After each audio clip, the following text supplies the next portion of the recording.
এটা আমার ক্ষেত, নাপা শাক,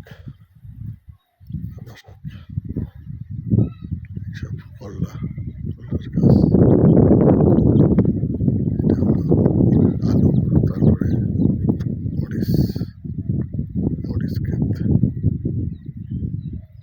তারপরে সরিষা বিস্তীর্ণ এলাকায় সরিষা ক্ষেত, বিস্তীর্ণ এলাকায় সরিষা, সিম ক্ষেত,